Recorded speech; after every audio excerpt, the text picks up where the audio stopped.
Hello, everybody. This is my first podcast. I'm so excited to be here. My name is Tracy Bush Pate. That's Bush, B-U-S-C-H. Pate. Bush is my family name. Pate is my kid's name. So I go by all three. Tracy Bush Pate. I used to be Tracy Bush. Then I was Tracy Pate. Now I'm Tracy Bush Pate. And so who is Tracy Bush Pate? I'm the oldest of 6 children. I was raised in Indiana by my father and mother. It's 3 boys and 3 girls. And I had a great upbringing. I was taught swimming lessons as a kid. I was always an entrepreneur. Then as I got older, I was going through college and I was working for the National Cheerleaders Association. I was working for the National Cheerleaders Association. I had a car accident driving to one of the camps, and so I actually was airlifted to the hospital after that and lost the use of the right side of my body. And from that, I've had a lifetime of learning how to recover and learning how to stay sharp, because that's what life has always dealt me. Okay. My father founded the American Chiropractor magazine. When I moved from, I'm skipping some steps. I went from Indiana to Indiana University. After Indiana University, I decided to move to Naples, Florida, where I met my now ex-husband, and I had 4 kids, and I was in the biggest moms club there ever, and I had a play group for the kids each night of the week. And then when we decided to make a change, we actually moved to Panama. And Panama was what my dad found as the Manhattan of the Americas. So we moved to Panama. After the first year of my ex-husband and I living there and our kids going to international school, I decided that I was bored working out all the time and taking Spanish lessons. So I went back into the family business, which was the American Chiropractor magazine. Still is. And now I've got 2 chiropractors in my family, my father and my brother Rick, and my other brother Joe, my 3 chiropractors in the family. Joe is a chiropractor in Panama still, and he's the educational director of the American Chiropractor magazine. And I'm still doing that. I'm still loving it, and I love sharing the gift of health with chiropractors worldwide. And it's something that my brothers and sister and I do together. We travel for the magazine. We look for authors, educators, people that can write, people that can advertise. But what I've come to find is my dream job that I'm doing now is real estate. I love real estate. So my passion is sharing real estate with anyone who wants to share it with me. And I've got a global team because I'm with Keller Williams. So if you let me know whether you want to buy, sell, invest near or far, I'm going to be able to find someone to work with you if I cannot. So anyway, then after my 17 years of marriage, and my kids had started coming back to the States for college, I got a divorce. And so then after I was living in Panama for about 6 more years, decided that I needed to make the change too to be closer to my family. I came back to Miami. That's why I chose Miami, because I wanted to be closer to my family. And I came back, and I'm like, okay, mom's back, and nobody wanted to move back in with mom. Mom got to live by herself for a while. So I chose South Beach because I could live there without a car. And for 5 years, I enjoyed living in South Beach, walking to events, taking Uber to events, never missed a car for 5 years. And then it was around that time that Being Tracy was born, because I was also dating, right? So I was, putting it out there. I was out to find my soulmate after, a few years of being divorced.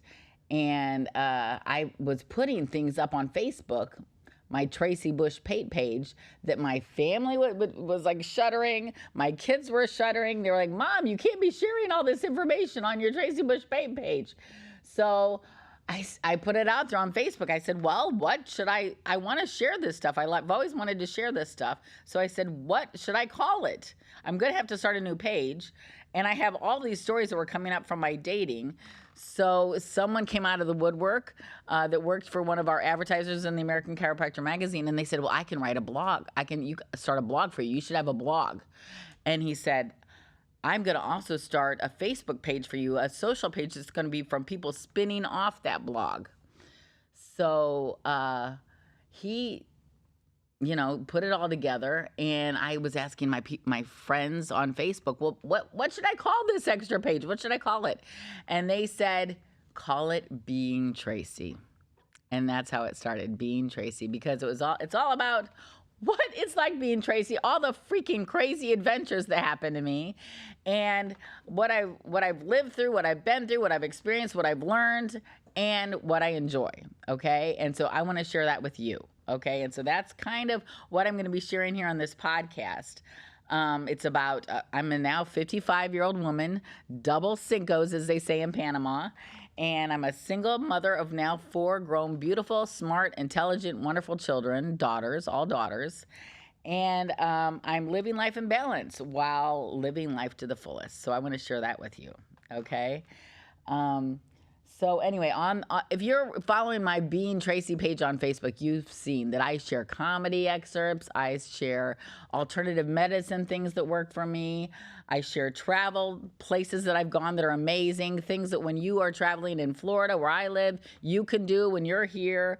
Amazing cars, especially now that I live in beautiful Meisner Park, which I've never seen such beautiful cars as I've seen in here. It's been amazing. I've lived in the Republic of Panama. I've been all over the world, and I've never seen as many beautiful cars as I have seen here.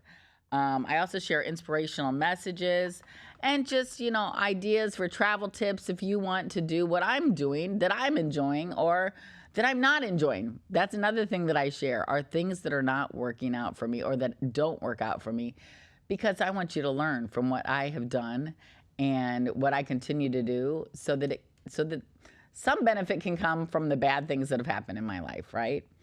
Anyway, so also I share occasional funny stories of things that happen in my life, which I don't know about you, but I'm always going to look for the funny part. I'm always going to look for what's funny going on in my life. And no matter how bad it can be, I'm always striving to make you laugh and to give you happiness and the opportunity to realize what we can all learn from these amazing experiences that I go through, so that either you don't have to go through them, or if you do go through them, you know how to deal with it, okay? Because that's what I'm always learning, because it's all about, what do they say?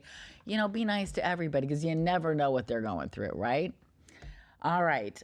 So anyway, I spent 5 years in South Beach. After that, I decided it was around COVID, and I actually have a blog that I wrote. That I'm remembering my blogs now that I'm going back through them. One of them was called Typhoid Mary.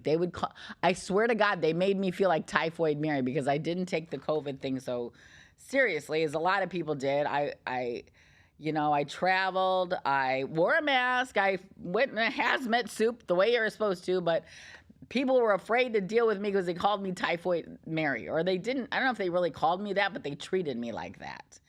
And so anyway, after 5 years there, I decided to get my real estate license. I moved to Coral Gables, where I found a great team with Keller Williams that I work with now. And it was an amazing transformation. I loved living in Miami. It was going to have to take some really, really tough things to happen to me to make me want to make a change. And that's what God gave me. He gave me challenges to get through, right? So anyway, another thing that I'm going to share with you on these episodes are the blogs that I've written, and then my verbal input on why I wrote them, what I was going through, what I was feeling, so that, like I said, you can learn from my experiences. Okay. So anyway, the first thing that happened to me when I I was on the precipice of leaving Miami, not knowing it yet. The first thing that happened to me was I found a dentist there, and it was in like December starting the next year when I was going to move.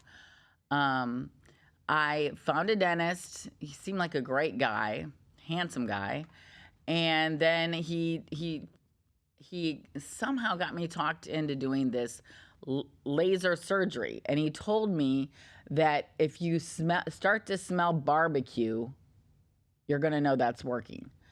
And I didn't realize what was happening until I was laying flat on my back in his office, and I'm making little comments through the thing, and he's laughing his head off because I'm so funny. But I was like really horrified by the experience, being raised holistically by a holistic family, chiropractic family. My mother is a Christian Scientist, or was a Christian Scientist, so she never would have done anything like this. But I'm laying there in their chair, and they're lasering off something called your frenum, which is the little piece of skin that holds your lip to your teeth. Because he told me that was going to help my, what is it called when your gums are getting receding, your receding gum line, which I was a little bit sensitive to because I know I do have a receding gum line. So anyway, he got halfway through, and I'm like, shoot, I got to finish this surgery because I'm gonna be lopsided if I don't. So anyway, I got to he finished the surgery. I was horrified. It really was a damaging experience for me because I had never been through anything like that before, and I didn't understand it. I thought when he said he was going to laser, I was thinking ultrasound. I don't know. I mean, I didn't understand what was going to happen, and it wasn't very clearly advised to me. So anyway, when that all happened, that was the first thing. And then the second thing was I'd been seeing a man for a year who lived in my building. We had met through friends, and he was packing up, getting ready to leave. And he had always had difficulty saying the words, I love you. And now all of a sudden that he was moving, all of a sudden he was in love with me. He decided he wanted me to move with him. He wanted me to get my real estate license there where he was moving. He wanted to protect me. And he wanted us to just start our new life together where he was moving. So, this was like music to my ears. And after that, the next time I saw him, basically he was mad at me in the elevator. We lived in the same building. He was packing up to leave, and he just disappeared out of my life. It was kind of like someone died. And he blocked me all over social media. And, it was months before I heard from him again.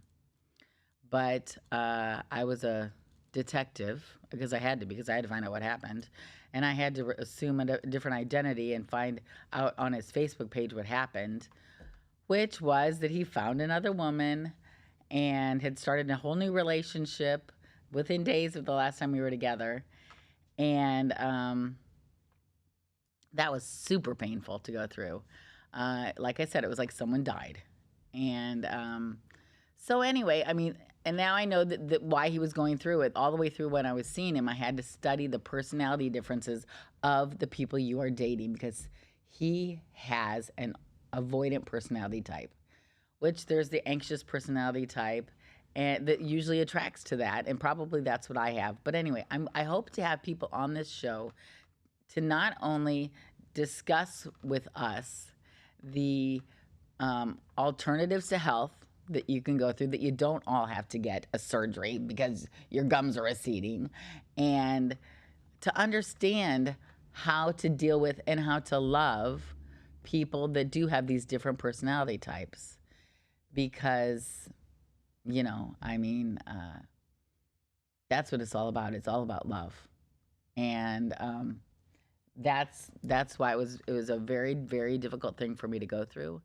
But everything that you deal with people is about love. It's about how much love you have inside and how much love you can show them, no matter what they're going through, to help them go through it. Okay, so then another thing that happened. Number 3. My car broke down on the side of I-95 when I was going to a conference that I'd been attending all weekend. And so I was lucky enough to be able to pull over my car on the side of the road. And then another car came by and hit me when I was on the side of the road. And so then I was afraid to be inside my car. So then I got out of the car and like I'm pinned up against this wall on the side of the road. And then, there are street urchins out there. There are people that live out there. A man came up to me with silver hair, silver teeth, wanted to talk to me, wanted to help me, he said. It was another very terrifying experience that I went through. And then from that, the person whose event that I was attending, the conference, I got my YouTube page taken down because I took a video of myself at his conference, among other videos, and I guess he had a copyright on everything shot there, even though I saw a bunch of people that had cameras there filming everything. He took my page down. My YouTube page came down. So anyway, that was another thing that I went through. Number 4, crazy thing that happened to me that got me to move to Boca from Miami was my identity was stolen.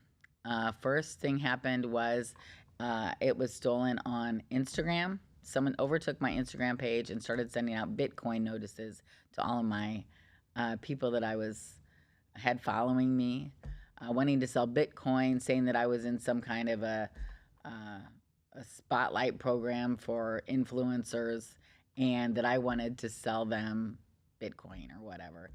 Anyway, that went on. Then as I do from my Instagram, I always put it on Facebook and say, hey, can anybody help me with this? I don't know what's going on here, but taken advantage of on Instagram. Someone please help me. Then a man came out of the woodwork with the name David Angel because he'd been following me on Facebook. He knew I was spiritual and religious, so he made his name Angel. And he also knew that I wear a Rolex because he mentioned my Rolex one time. He was like, "What? You wear a Rolex on these shows and you on these videos that I see you on Facebook, and you don't have any money to pay me to get your page back?" So then he took my page down. He hacked me and took my Facebook page down. So now my Instagram page is taken down. My Facebook page is taken down.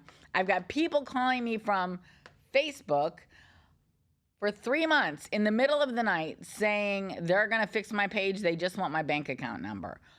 Just all this. It was just a really frightening, scary thing that is out there, So that is the first 4 things that I've told people. I've told people these are the things that I was going through. Took me 3 months, and actually I do have a YouTube video on Instagram it's a YouTube video on YouTube that I put up in December of, I guess it was 2000. Let me see what it was, 2020. All right, I put this video on Instagram or on YouTube rather, to tell people how to get their Facebook page and Instagram page back, and I believe it was. Let me see if I wrote down the date. I know I did, but I'm not able to find it right now. But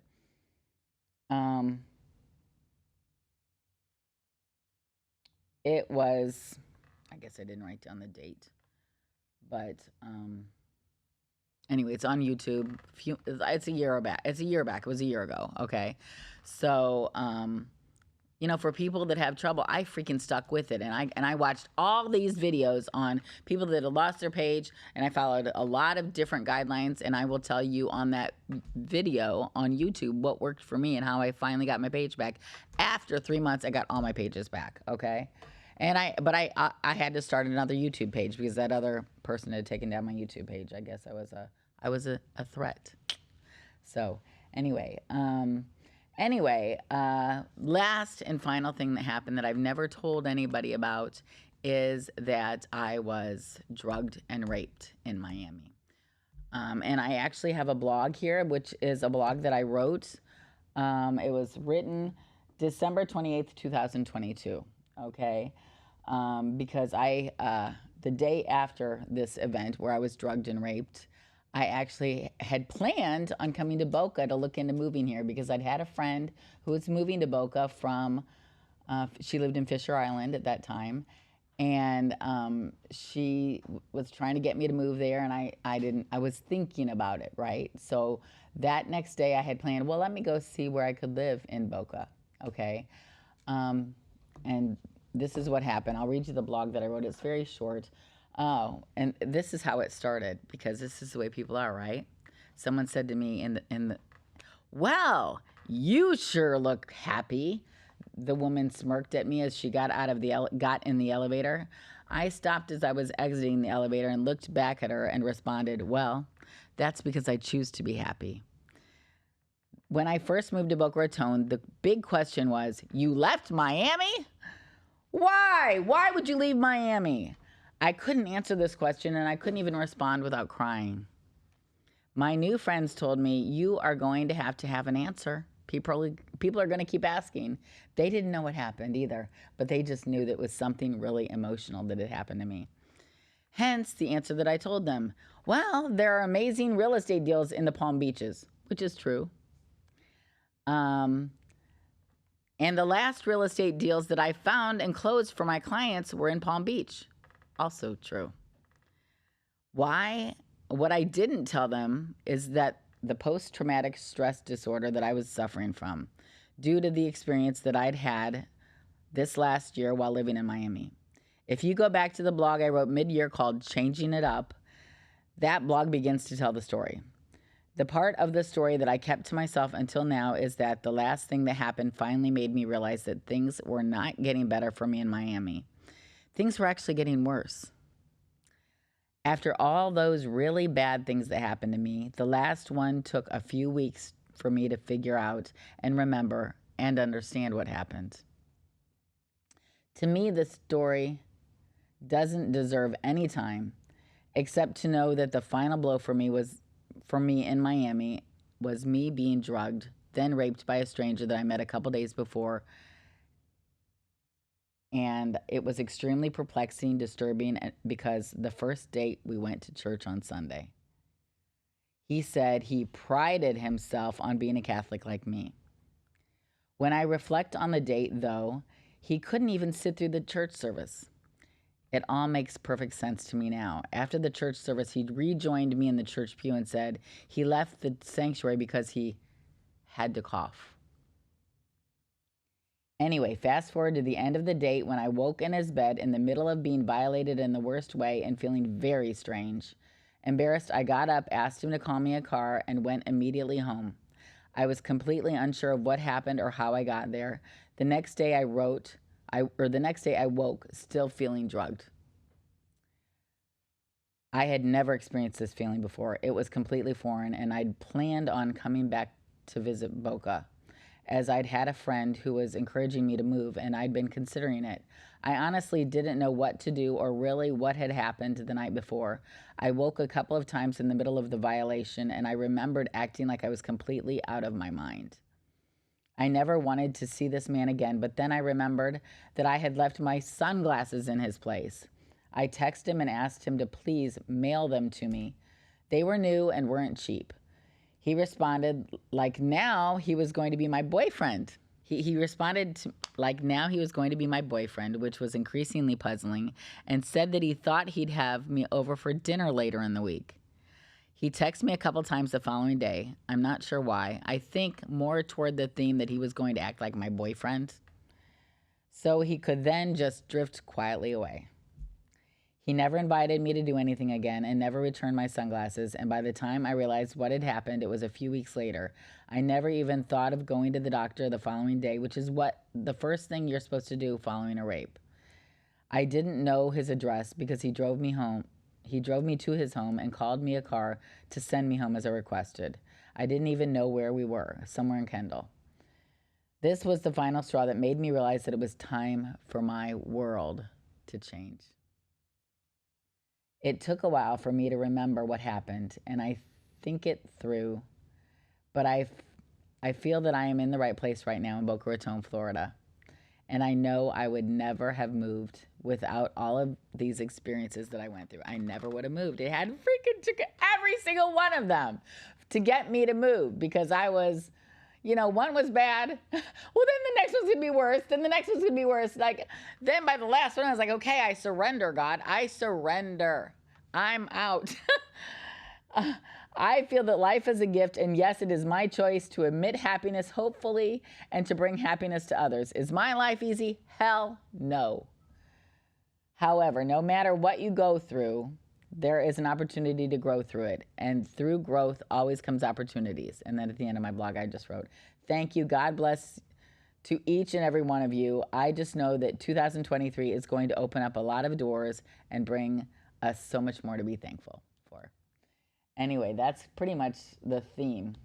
The theme that I'm going by on Being Tracy. And I just want to share my experiences that I've grown through so you don't have to go through the same experiences. So you can stop it when you see something like these things happen. Or, you know what? I also share some really great things that happen to me that can that you can know about and go experience for yourselves. Anyway, so after this trip to Boca to look at apartments the next day, I went back home to Miami. Still couldn't really remember what happened with this guy. And I told everybody, don't worry about it. I'm not leaving. I told my business partners at Keller Williams, I'm staying. I've put too much money into Miami for me to leave just on the fly. So I said, I'm going to be staying. And then a month and a half later, after going through PTSD, I had visual triggers that were coming up. I felt very unsafe and very unhappy. Okay. And after this, I found myself at the Boca Raton Hotel with the American Chiropractor magazine. My brother had come into town with his family from Panama to work this conference with me for the American Chiropractor. And I just said to my brother, I said, Joe, I just feel like all the signs are telling me to move to Miami or to move to Boca. And he said, well, Tracy, sometimes you got to listen to the signs.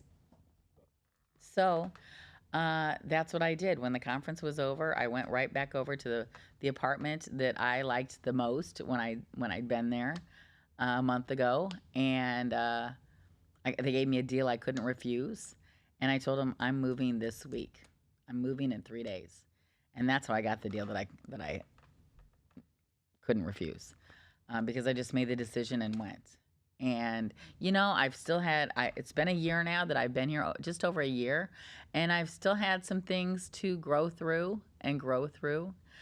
But I'm getting stronger and stronger every day, and that's what I'm so thankful for. And I'm a God believer. I'm a spiritual believer. I believe in everything good. I believe God is good, and I believe in everything good. And I believe that as long as you know that there is good, that you can find and achieve good in the world. So anyway, the goals of this podcast, I'm going to educate on healthcare. I want to educate on mental health so that you can understand the different personality disorders that you're coming into when you are dating around and you're finding your maybe soulmate, but maybe you're not matching up quite perfectly yet. Maybe you have to understand each other a little bit more. I want to educate on the different types of safety and the beautiful cars that are out there that we can enjoy. Also on how to keep your social media safe. And when you do lose your social media, how are you going to get it back? I want to introduce superstars that we have in our midst. I want to have fun, give dating tips, inspire, give reasons to laugh, just like I do on my Facebook Being Tracy page, and give real estate market updates, because it matters how you perceive what happens to you, right? And my sister used to say to me, Tracy, you don't have to always be happy. But I don't know why, but I do have the feeling that everything that I share has to always be bringing people up. And that's what I strive to do. Ideas for getting young and staying young, beautiful, youthful, healthy, and beating loneliness. Because we all, at times in our life, experience loneliness. And it's all about being grateful for what you have and different ways to show your gratitude. Okay, so Now we fast forward to the change. I'm also going to be sharing the real estate market in here, okay? Nationally, year over year, there has been a decline in prices, but also year over year, decline in houses for sale. Many people are sitting on what we call below market interest rates, 2.5%, 3%. They don't think they want to sell yet because what are they going to do? Jump up to a 6%, 7%? Okay, we don't see those interest rates going down anytime soon. According to Keller Williams chief economist Ruben Gonzalez, we feel that the mortgage rates peaked last month. However, we don't expect interest rates to get much lower than that, 6% plus or minus anytime soon. Most homeowners have at least 50% in equity in their home right now, and they don't even know it. Okay, so that's what people like me are here to help you find out, to help you know exactly what you have your foot on, so that if one of your challenges is the economy and is how much money you have, hey, maybe you have an opportunity right there below your belt that you're not even considering, okay? So it's always the right time to buy the right place, the right piece of real estate, okay? So in my life right now, I'm manifesting my future, okay? I'm manifesting happiness. My girls are doing amazing, my 4 daughters. I love the people that I'm meeting in Boca. I'm just super grateful for where I am right now in life and for what I have achieved. And I actually even took a vacation in June. For the first time in like 5 years, I went to Europe. A girlfriend invited me to come with her to celebrate her birthday. And my first answer is always a blanket no. Nope, I'm not going. I've got to work. No, I'm not going. And then she's hung. I said, well, wait. I said, I might change my mind. That's the way I ended. I might change my mind. And so next thing I know, she kept plugging me with, ideas where we could go, what we could do. And then I thought to myself, you know what? It's been at least 5 years since the last time I went on a vacation. And that was alone. And it was a bummer because I was alone. I just decided anywhere you go is only as good as the people you're traveling with. So I ended up going on a trip to Italy for 2 weeks with her, and we had an absolute blast. And that is how my page went viral. My Being Tracy page freaking went viral there, and it was only from one video that I shot standing out a coffee shop, just doing a reel to show everybody where I was. I got up every morning, I got on the bus, I didn't know where I was going. Most of the time I had to talk in Spanish to people. Then I'd find out where I should go from there. Take a train? Okay, I'll take a train. Where should I go? Monte Carlo? Nice? I'm not sure. Well, Nice is 12 minutes away. Monte Carlo is 15 minutes away. Okay, I've always wanted to go to Monte Carlo. So I went to Monte Carlo. Then the last day I actually went to Madrid because I needed a phone charger. And I heard that the best place for me to go in Madrid was, I think it was called Curacao. And so anyway, on my YouTube page, you can see all these wonderful videos that I shot there too, on this wonderful vacation that I took. And I just got a real big juice. I got juiced to, I guess, do this podcast for you and to share all of these wonderful things for you so that we can all enrich our lives and enrich where we are and increase our opportunities out there, right? Because that's what it's all about. Okay, so anyway, please remember, even the trials in our life had to happen to push us on to greatness. Humor and inspiration can be found in even the worst situations, which is what I really, really found last year. Like and subscribe to my channel. Please join me on this journey. Follow me on all social media platforms and follow me wherever you find your podcast, because now I'm going to be out there. I'm going to be sharing this podcast everywhere. So send me a message of what you want to hear. If there's something that I didn't mention here, or if you know somebody that you think that would be interested to be interviewed, I want to know. I want to know how to best serve you and help you to achieve what you can achieve in life, because I think we've really got an opportunity here to be the best that we can be. So why don't we do it?